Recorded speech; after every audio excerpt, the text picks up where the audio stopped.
So I get to introduce our next speaker. Chris Tignanelli is a tenured associate professor of surgery in the Division of Acute Care Surgery at University of Minnesota. He's also the associate dean for data science and the co-director of the Minnesota program for clinical artificial intelligence and the co-director for their quality outcomes discovery and evaluation core, which oversees all of the clinical data, not just in surgery, for the entire clinical enterprise. It's pretty impressive. He's published over 125 papers, and his research really focuses on a little bit of what we just heard about, artificial intelligence enabled and non-artificial intelligence enabled decision support. He taught me what FIRE actually means way before this. He's been funded, and his research program has received over $29 million in grant funding from Gates, NIH, ARC, Henry Jackson Foundation for Advanced and Military Medicine. Being in the college building, I also confirmed he chairs the Health Informatics Committee here at the American College of Surgeons. And he's a little bit my boss. He is a PI on a project, and we're one of the sub-sites. So I'd like to introduce my boss, Chris Tignanelli, who's going to tell us a little bit more.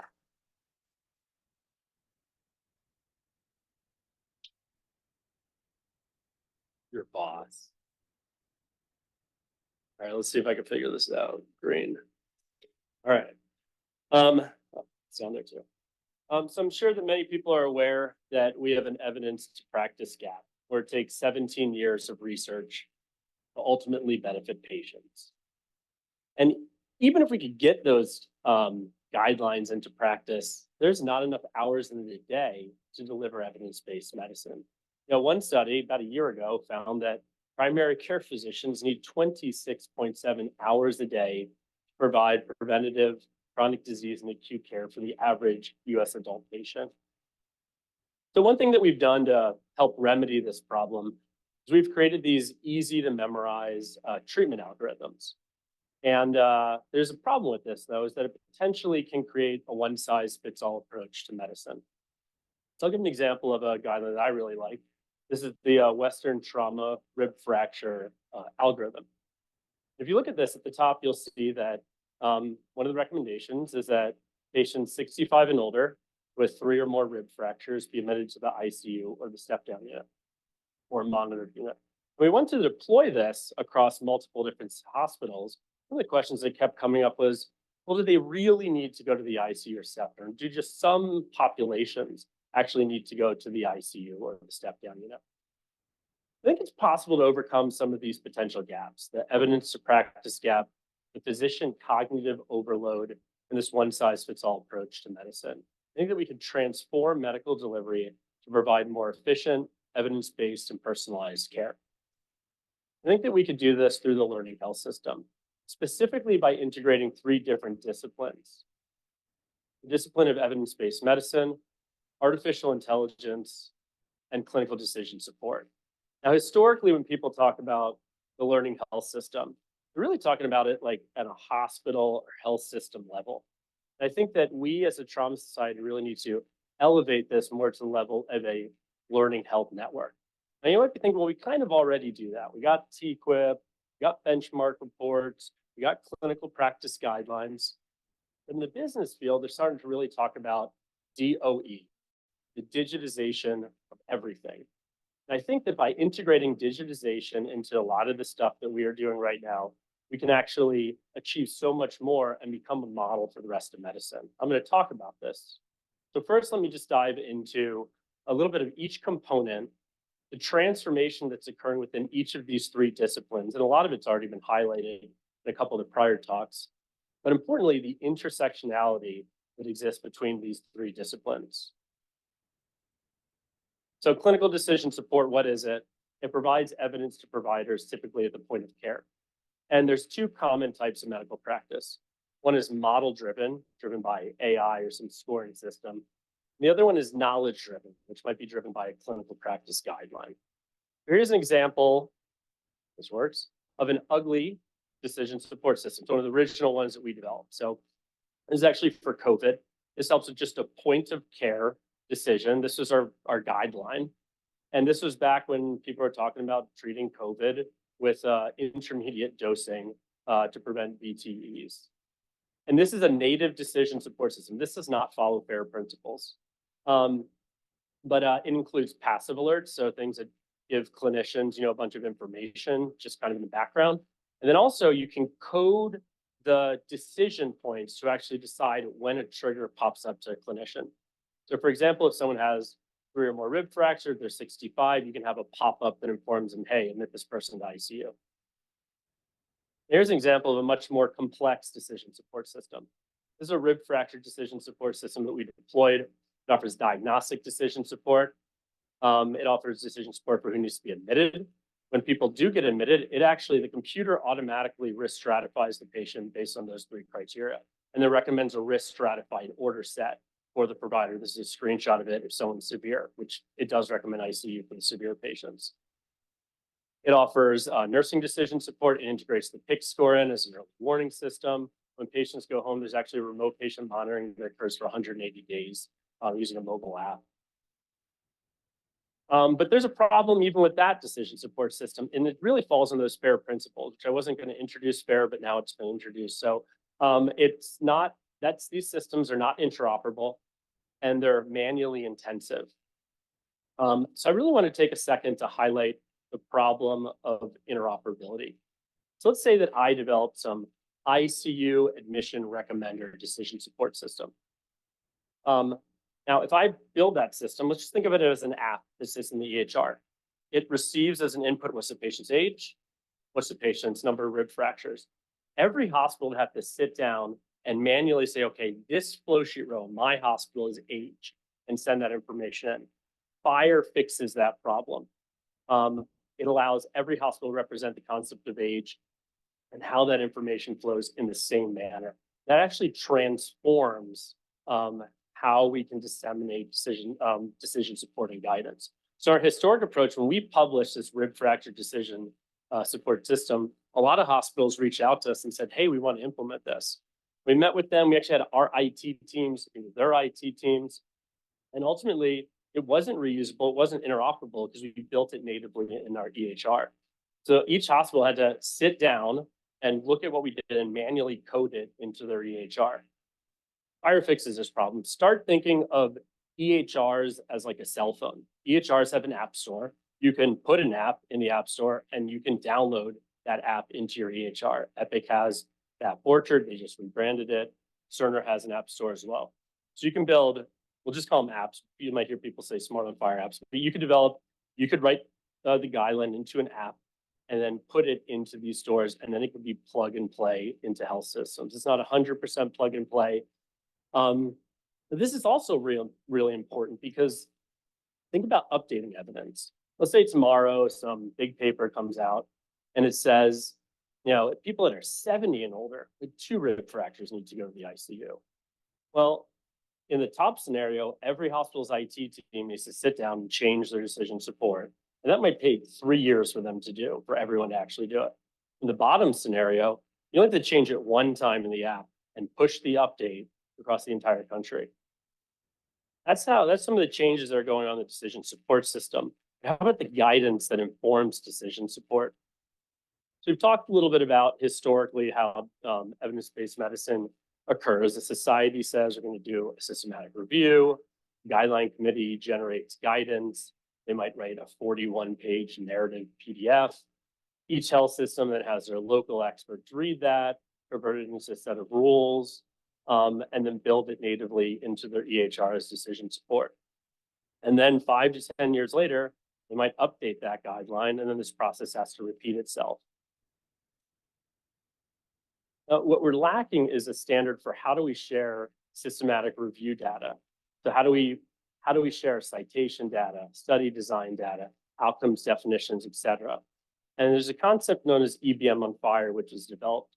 It develops standards for how a lot of these concepts are defined, risk of bias, and so forth. These concepts can then be saved in AHRQ's SRDR, which is already mentioned, which is a repository of these different artifacts. So for example, if you think about it, when BTF goes to sit down in 3 years and update their guidelines, they might have to re-review a lot of the same papers that they've reviewed before.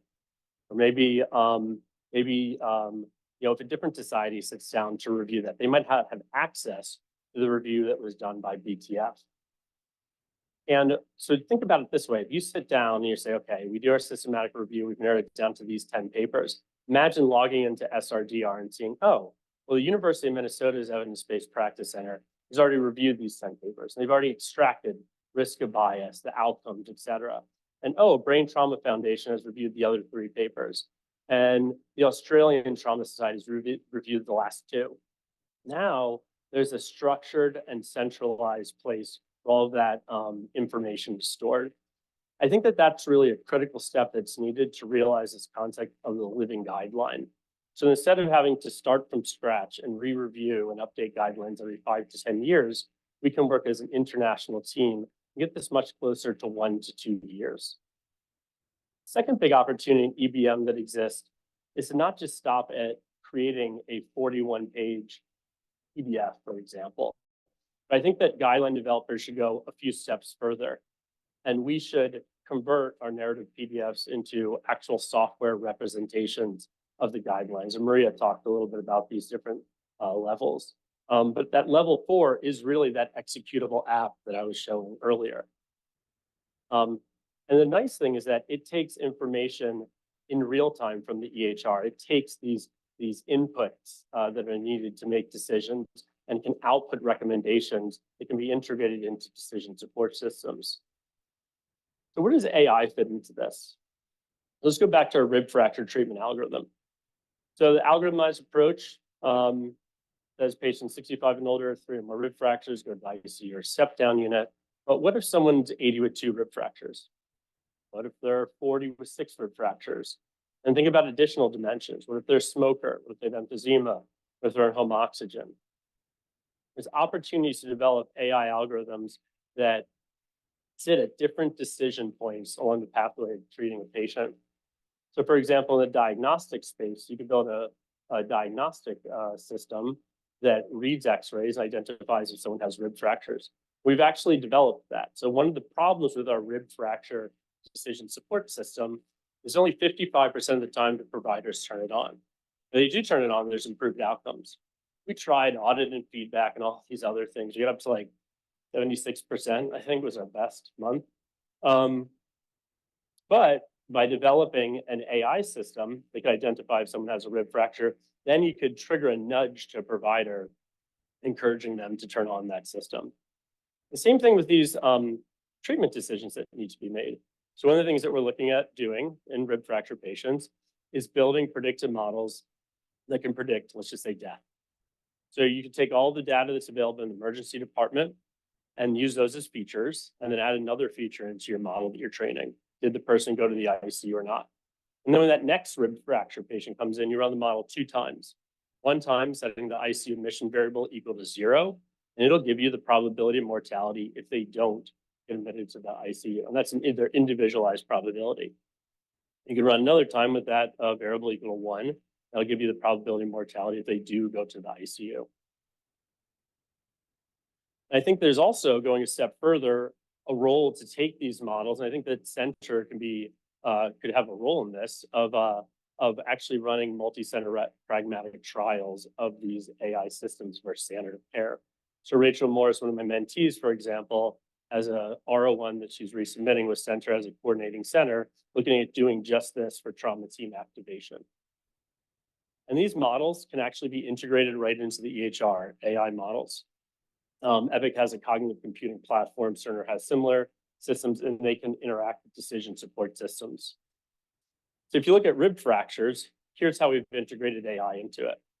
A diagnostic model to identify who has rib fractures, prognostic model for ICU recommender, rib fixation, and then redoing the PIC as more of a deterioration model that takes into account more than just PI and C. 2 of these models right now have been developed, externally validated, and are actively running in our electronic health record right now. So what can we as a trauma community do to achieve this system? I think that there's really 3 key pieces that we would need. Number 1 is developing centrally maintained decision support applications. The next one is a process for real-time evidence maintenance. The last one is a real-time data repository to enable AI. So we have an ARC grant to actually do this for traumatic brain injury. We're working with different societies, working with an app developer who actually developed that Smart on Fire application, and then multiple health systems. The first piece that's needed is centralized decision support. So let me just give an example of how this would look. Think about Angry Birds. They developed that program, put it on a server, and they push it into the Apple Store and the Google Play Store. And then you can download it whether you have a Samsung phone or an iPhone. And then as you play it, it collects information on you. And it saves that information back on the central server. And then in real time, they can do ranking boards. What we're doing in the grant is no different than that. Our traumatic brain injury clinical practice guideline is an app. We partnered with the company to develop that app. It's already deployed at 3 sites. We're going to our 4th now. It is placed in the app stores of Cerner and Epic. University of Minnesota is an Epic hospital. Indiana is a Cerner hospital.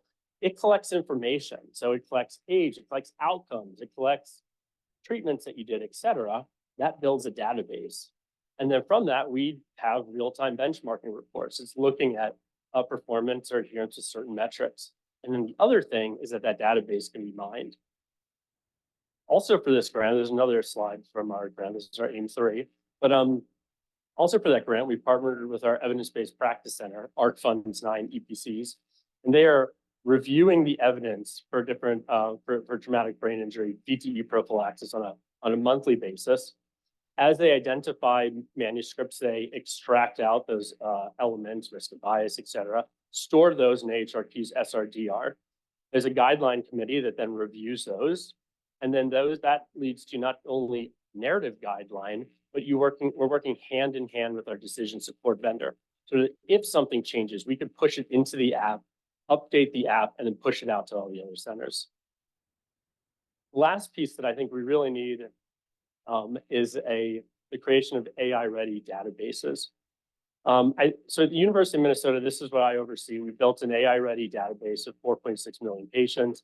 It includes interoperative video, 7 petabytes of images, notes, and a lot of structured data. We partner with other trauma systems, Indiana, Emory, and UF Gainesville. We're in the process with MUSC and UMC to share access to that database. And what that allows is when we built this diagnostic AI model, it allowed us to very quickly get data from the University of Florida, Indiana, and the other ones are in process, and train a diagnostic model for rib fractures on our data in Florida's and externally validated on Indiana's. In conclusion, I think to enable the future digital transformation of trauma EBM, current medical practice fails to deliver evidence-based care. Technological advances can expedite the evidence guidance process in a more efficient, computational, and interoperable manner. AI can enable personalized care, and that's really that 5th layer that Maria showed, and be readily integrated into decision support systems. But AI needs new methods for data management. The 400 or 500 variables in our QIPs might not cut it. I think that we need to partner together to do this as a medical discipline. I think it'd be wise for us to potentially think about doing a pilot. And it's going to take medical societies, technology app vendors, like decision support vendors, and I think we're going to need financial support. I think this is something that the ACS should be interested in. I truly believe that we can serve as a model for the rest of medicine.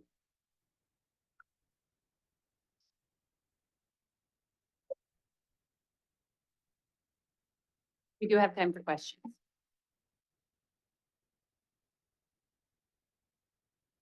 Oh.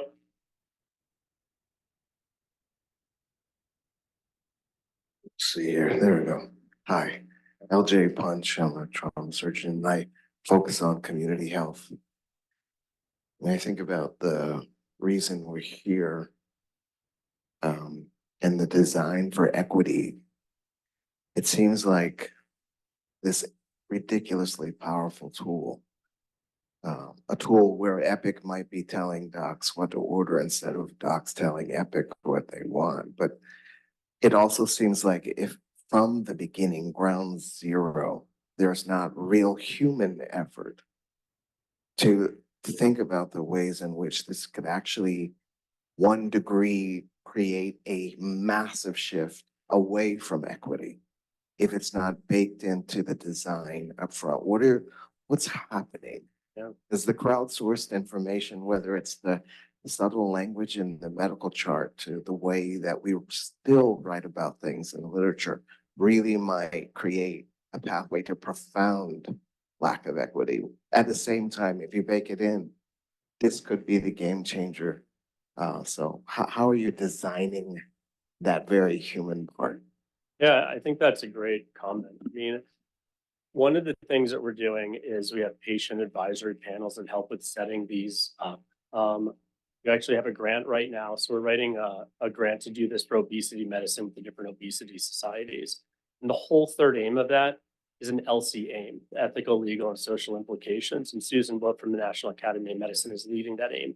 You're absolutely right. I mean, this is something that has to be thought of a priori. How do we integrate this into the design so that we do achieve this benefit? Because we know that the care that is delivered across the country is not equitable.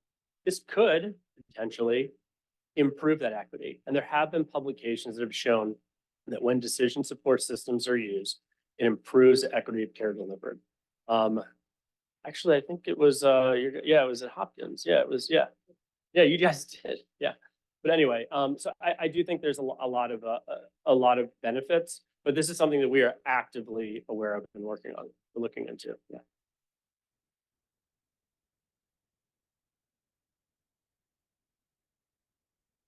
Thank you so much.